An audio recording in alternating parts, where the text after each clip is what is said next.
नमस्कार। तो आज हम विमाओं के उपयोग में एक टॉपिक आपको पढ़ाएंगे। क्या टॉपिक है? एक पद्धति के मात्रक को दूसरी पद्धति के मात्रक में बदलना, यानी कि यूनिट को बदलना। देखिए क्या लिखा है, conversion of units from one system into other system, यानी एक पद्धति के मात्रक को दूसरी पद्धति के मात्रक में बदल देना। किसके द्वारा? विमाओं के द्वारा। इस पर एक न्यूमेरिकल भी आता है, बहुत अच्छा क्वेश्चन आता है। देखिए कैसे बदलते हैं। सबसे पहले तो इसका एक डेरिवेशन मैं आपको छोटा सा कराऊंगा, इसका सूत्र आपको बताऊंगा, सूत्र के द्वारा आपको एग्जाम्पल बताएंगे कैसे बदलते हैं।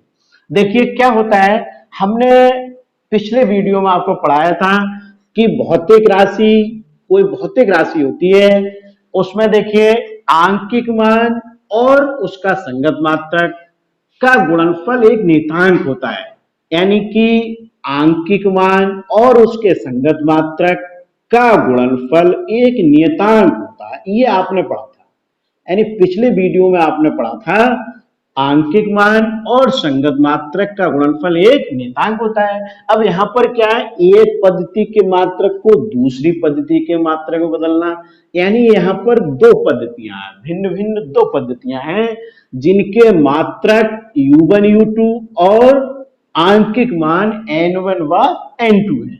तब हम क्या लिखेंगे? देखिए सूत्र ये होता है n गुणा u बराबर नियतांक।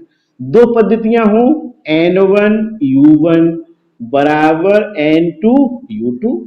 भौतिक राशि कोई हमने मान ली है p, यानी भौतिक राशि कोई मान ली p q x कुछ भी मान सकते हैं, यानी भौतिक राशि p बराबर n1 u1 बराबर n2 u2। ये आ गया। देखिए इसको हम समीकरण एक मान लेंगे, समीकरण एक। अब देखिए यह किसी भौतिक राशि की विमाएं द्रव्यमान में ए, यानी द्रव्यमान की घात मान लेंगे ए, द्रव्यमान में ए, द्रव्यमान को हमने लिख दिया, द्रव्यमान की घात ए के रूप में लिख दो, लंबाई की घात बी और समय की घात यदि सी हो, तब कैसे लिखेंगे इसको? दो पद्धतियां हैं, यानी फर्स्ट पद्धति, प्रथम पद्धति। प्रथम पद्धति में कैसे लिखेंगे? यानी P बराबर N1 U1, U1 का मतलब ये M1 L1 T1 ABC, ये आ गया। अब देखिए दूसरी पद्धति में कैसे लिखेंगे? सेकंड पद्धति में P बराबर N2 M2 की घात A, L2 की घात B और T2 की घात C। इसको हम कैसे लिख सकते हैं समीकरण एक के अनुसार? समीकरण एक के अनुसार या समीकरण एक से देखिए n1 m1 की घात a, l1 की घात b, t1 की घात c बराबर n2 m2 की घात a, l2 की घात b और t2 की घात c। ये आंकिक मान कौन से हैं? जैसे एक आंकिक मान कोई दे रखा है, जैसे लंबाई दे रखी है, लंबाई मीटर में दे रखी है और हमें सेंटीमीटर में बदल ली है, तो मीटर में आंकिक मान और सेंटीमीटर में आंकिक मान दोनों अलग अलग होते हैं। तो देखिए आंकिक मान फर्स्ट पद्धति दे रखी है, सेकंड में निकालना होता है, तो हम इसको ऐसे भी लिख सकते हैं n2 बराबर n1, ये क्या होगा? इसके अपॉन में आ जाएगा, यानी हम लिख सकते हैं m1 L1 T1 घात देखिए A B C बटा M2 L2 T2 घात देखिए A B C। इसको ऐसे लिख सकते हैं, एक ही ब्रैकेट में लिख दो, बड़ा लिख दूं जिससे आपको दिखाई दे, M1 L1 T1 A B C M2 L2 T2 घात देखिए A B C, एक ब्रैकेट में लिख दिया ये। अब देखिए सूत्र बन गया, यहां सूत्र लिखते हैं बड़ा बड़ा। क्या फार्मूला बना? देखिए N2 बराबर N1 M1 अपॉन M2 की power A, L1 upon L2 की power B, T1 upon T2 की पावर C। ये देखिए, ये घात क्या है, v, बी है, इसको बी साफ से लिख दें, साफ साफ लिख दें, दिखाई दे आपको, ये आ गया। देखिए ये फार्मूला एक बन के तैयार हो गया। एक पद्धति के मात्रक को दूसरी पद्धति के मात्रक में कैसे बदलेंगे, ये फार्मूला आ गया, इसके द्वारा हम बदलेंगे। एक बार फिर देख लीजिए क्या किया हमने। पिछले वीडियो में हमने पढ़ा था कि किसी भौतिक राशि का आंकिक मान, देखिए यानी कि आंकिक मान और उसके संगत मात्रक का गुणनफल एक नियतांक होता है। पिछले में हमने पढ़ा था, यानी आंकिक मान संगत मात्रक का गुणनफल एक नियतांक होता है। अब यहाँ पर क्या है, दो पद्धतियां ली गई हैं, तो लिखेंगे माना दोनों पद्धतियों के संगत मात्रक u1 व u2 उनके आंकिक मान n1 व n2 हैं, तब ये समीकरण आ जाएगी। फिर देखिए, फिर लिखेंगे माना द्रव्यमान में a, यानी भौतिक राशि को द्रव्यमान में a, लंबाई में b, समय में c, या लिख देंगे द्रव्यमान की घात a, लंबाई की घात b, समय की घात c के रूप में मापा जाता है, तब प्रथम पद्धति, द्वितीय पद्धति, फिर समीकरण एक के अनुसार। यानी प्रथम पद्धति में इस टाइप से लिखेंगे, द्वितीय पद्धति में ऐसे लिखेंगे। समीकरण एक में देखो n1 u1 n2 u2, ये n1 u1 है पूरा, ये क्या है u2, समीकरण एक में लगा दिया, n2 बराबर ये क्या आ गया, इसके बट्टे में आ गया, ये फार्मूला बन गया। फार्मूले का डेरिवेशन तो कम आता है, लेकिन इस पर न्यूमेरिकल ज्यादातर आता है, तो फार्मूला हमने यहाँ बना दिया है। अब हम इसका एक क्वेश्चन आपको देते हैं, कैसे निकालते हैं देखिए, इसको नोट कर लेंगे और अब हम इसका एग्जाम्पल आपको देते हैं। वीडियो रोक के आप नोट कर लेंगे, हम इसको मिटा देते हैं। देखिए क्वेश्चन है, एग्जाम्पल है इसका, एग्जाम्पल एक न्यूटन को डायन में बदलिए। एक न्यूटन को डायन, शब्दों में लिख दो या हिंदी में लिख देते हैं, डाइन। एक न्यूटन को डाइन में बदलिए, डायन में परिवर्तित कीजिए, लिख दीजिए परिवर्तित कीजिए, परिवर्तित कीजिए। न्यूटन किसका मात्रक है, बल का, और डायन किसका मात्रक होता है, बल का।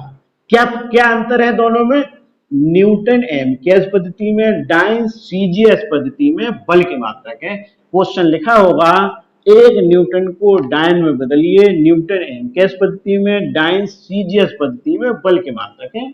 तो आप क्या करेंगे, देखिए कैसे इसको बदलते हैं। सबसे पहले तो जो भौतिक राशि दे रखी है उसकी विमा, जैसे विमा किसकी, बल की, यानी भौतिक राशि क्या है, बल, तो बल का विमीय सूत्र, बल का विमीय सूत्र, विमा क्या होती है बल की, एम एल टी की घात -2, ये आ गया, एम एल टी की घात -2। जैसे अभी हमने कहा था कि क्या लेते हैं, द्रव्यमान में घात क्या लेते हैं a, लंबाई में क्या लेते हैं b, समय में क्या लेते हैं c। तो इनको हम कैसे लिख सकते हैं, a बराबर 1, b बराबर 1 और c बराबर -2, यानी ये घातें हैं। बल की अगर विमा पूछी जाए तो आप कहेंगे द्रव्यमान में 1, लंबाई में 1, समय में -2 होती है, इस टाइप से इसकी विमा होती है। अब जो विमाएं घातें होती हैं इनको हमने ऐसे करके लिख दिया। अब देखिए फर्स्ट पद्धति, फर्स्ट पद्धति, और इधर हमने लिख दिया सेकंड पद्धति। दो पद्धतियां थी, अभी आपने देखा था।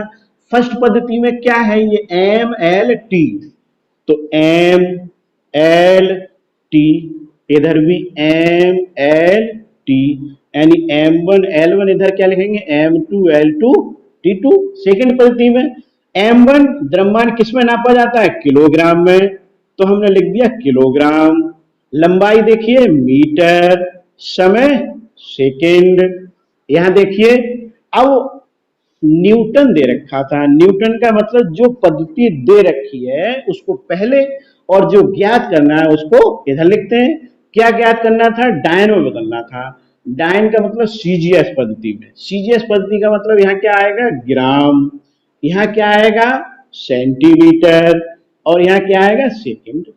एम कैश पद्धति, सीजीएस पद्धति, ये हम आपको पहले पढ़ा ही चुके हैं। अब देखिए ये आ गया। अब सूत्र, सूत्र पे चले जाइए। सबसे पहले दिया क्या था, 1 न्यूटन। 1 न्यूटन, ये जो 1 न्यूटन है ये दिया है N1, N1 बराबर 1 न्यूटन, इसको ऐसे लिख देंगे। और N2 आपको ज्ञात करना है, यानी दूसरी पद्धति में आपको ज्ञात करना है। एक पद्धति दे रखी है, दूसरी पद्धति में ज्ञात करना है। एक पद्धति क्या दे रखी है, न्यूटन, दूसरी पद्धति डायन में निकालना है। अब देखिए सूत्र, सूत्र यहां लगा दीजिए। N2 बराबर N1 M1 अपॉन M2 की घात A, L1 अपॉन L2 की घात B, T1 अपॉन T2 की घात C। ये आ गया। अब देखिए N1, N1 कितना दे रखा है, 1 न्यूटन। अगर यहां दे रखा होता 100 न्यूटन तो 100 लगाते, 10 न्यूटन तो 10 लगाते, 5 न्यूटन तो 5 लगाते, यहाँ आंकित मान लगाते हैं जो दिया होता है। अब आगे देखिए M1 क्या है, किलोग्राम, देखते जाइए। M2 क्या है, ग्राम की घात ए में देखो क्या है, 1। अब देखिए L1 मीटर, इधर क्या आएगा, सेंटीमीटर की घात 1, सेकंड, सेकंड की घात -2, ये आ गया। अब इसको चेंज कर लीजिए। देखिए यहां हम लिखते हैं, इधर लिखते हैं N2 बराबर 1, सबसे पहले क्या है, किलोग्राम। किलोग्राम में ग्राम कितने होते हैं, 1000, 1000 ग्राम। और नीचे ग्राम, मात्रकों को एक जैसा बना लेते हैं। फिर देखिए आगे मीटर, मीटर में सेंटीमीटर, 100, 100 सेंटीमीटर, और नीचे सेंटीमीटर की घात 1, घात देखिए 1। और इधर क्या है, सेकंड, और इधर सेकंड की घात -2। देखिए सेकंड, सेकंड यानी कि 1 की घात -2, ये तो समझो खत्म हो गया। यहां देखिए 1, इसको कैसे लिख सकते हैं, ग्राम से ग्राम कट गया, यानी कि 10 की घात 3। 1000 को कैसे लिख सकते हैं, 10 की घात 3। और देखिए 100 को 10 की घात 2। इनकी घातें देखिए 1 1, ये घात 1 लगाएं या न लगाएं कोई फर्क नहीं पड़ता है। यानी 1 गुणा 10 की घात 3 गुणा 10 की घात 2, 1 गुणा 10 की घात 5 डाइन, डाइन आ गया। यानी 1 न्यूटन बराबर 10 की घात 5 डाइन। 1 न्यूटन में कितने डायन होते हैं, 10 की घात 5 डायन होते हैं। ये आपने विमाव के द्वारा निकाला। कैसे निकाला इसको एक बार और समझ लीजिए। ये बहुत आसान होता है। जो दे रखा होता है, जैसे न्यूटन में दे रखा था तो उसको इधर लिखते हैं, जो ज्ञात करना होता है उसको इस साइड में लिखते हैं। सबसे पहले क्या करते हैं, जो भौतिक राशि दे रखी है उसकी विमा, फिर ये N1 जैसे 1 दे रखा था तो 1, ए बी सी, यानी इस टाइप से लिखते हैं ए बी सी। जो घातें होती हैं उनको यहां लिख देते हैं। जैसे एम की घात यहां कितनी है, 1, एल की घात क्या है, वी, यानी एल की घात क्या है, 1 1, सी की घात क्या है देखो माइनस, यानी टी की घात क्या है, -2। यानी जो घातें देखी यहां लिख देते हैं, N2 ज्ञात करना होता है। फिर देखिए फर्स्ट पद्धति, सेकंड पद्धति, सूत्र लगा दिया।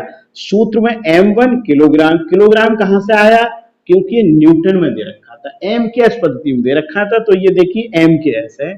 सीजीएस में हमें ज्ञात करना था तो सीजीएस है, उनको यहां लिख देते हैं। M1 देखिए किलोग्राम, ग्राम, मीटर, सेंटीमीटर, सेकंड, सेकंड, ऐसे लिख देते हैं। फिर देखिए ये आ गया। यहां देखिए घातें वही चली आई और इसको सॉल्व कर लिया। 1 न्यूटन बराबर 10 की घात 5 डाइन। अब इसको आप नोट कर लेंगे। क्वेश्चन क्या आएगा, 1 न्यूटन को डायन में परिवर्तित कीजिए। न्यूटन एमकेएस पद्धति में, डायन सीजीएस पद्धति में बल के मात्रक है, हल कर लेंगे। अब देखिए इसी का हम दूसरा एग्जाम्पल लेते हैं। इसी क्वेश्चन का दूसरा एग्जाम्पल यहीं पर लिख देते हैं, 1 जूल, यहां लिख देते हैं 1 जूल को अर्ग में, 1 जूल को अर्ग में परिवर्तित कीजिए। अब जूल, जूल किसका मात्रक होता है, कार्य का। यानी क्वेश्चन में आगे लिखा भी हो सकता है और नहीं भी लिखते हैं। क्या लिखा होगा, जूल एमकेएस पद्धति में, अर्ग सीजीएस पद्धति में कार्य के मात्रक है। तो ये कार्य है। सबसे पहले यहाँ क्या लिखी थी, बल की विभा, अब क्या लिखेंगे, कार्य की विभा, यानी कार्य का विभव सूत्र। अब कार्य की विभा अगर नहीं आती है तो उधर निकाल के देख लेंगे। कार्य की विभा क्या होती है, एम एल स्क्वायर।